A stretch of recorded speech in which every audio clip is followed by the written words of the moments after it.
AK-47 एक अत्यंत घातक high rate of fire rifle जी मिनिटाला अंदाजे 600 पेक्षा जास्त राऊंड फायर करते।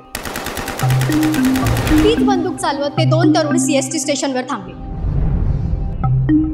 CST स्टेशनला आल्यानंतर त्यांनी अंधाधुंद फायरिंग केली। क्षणार्धात होत्याचं नव्हतं झालं। सगळीकडे रडारड, माणसं रक्तांच्या थारोळ्यात पडलेली। तिथून पळत ते थेट कामा हॉस्पिटल परिसरात पोहोचले आणि पोलिसांवर हल्ला करत त्यांनी पोलिसांची गाडी काबीज केली। पोलिसांचा पाठलाग वाढल्यावर त्यांनी वाटेत पुन्हा गाडी बदलली आणि ते थेट पोहोचले गिरगाव चौपाटी। पोलिसांनी बॅरिगेट्स लावून रस्ता अडवला। गाडी थांबली। ते दोन तरुण दुसरे तिसरे कोणी नसून दहशतवादी इस्माईल आणि अजमल कसाब होते।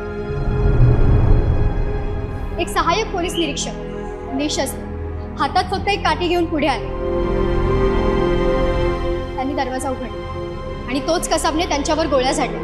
या झटापटीत आपल्या सहकाऱ्यांना गोळी लागू नये म्हणून त्यांनी सगळ्या गोळ्या आपल्या अंगावर घेतल्या। पाठीतून रक्ताच्या चिळकांड्या उडत होत्या। पण एक जिवंत दहशतवादी पकडून आपण एक निर्णायक भूमिका बजावली।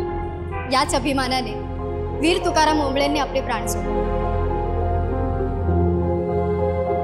रिटायरमेंटला फक्त 4 वर्ष बाकी होती। वाटलं असतं तर माघार घेऊन आरामात आपल्या कुटुंबासोबत राहिले असते, पण त्यांनी कर्तव्य बजावलं। 26/11ला फक्त तुकाराम ओंबळेच नाही तर हेमंत करकरे, अशोक कामटे, विजय साळसकर या आणि अशा कैक वीरांनी आपले प्राण पणाला लावले। अशा वीरांना आमचा सलाम। जय हिंद, जय महाराष्ट्र।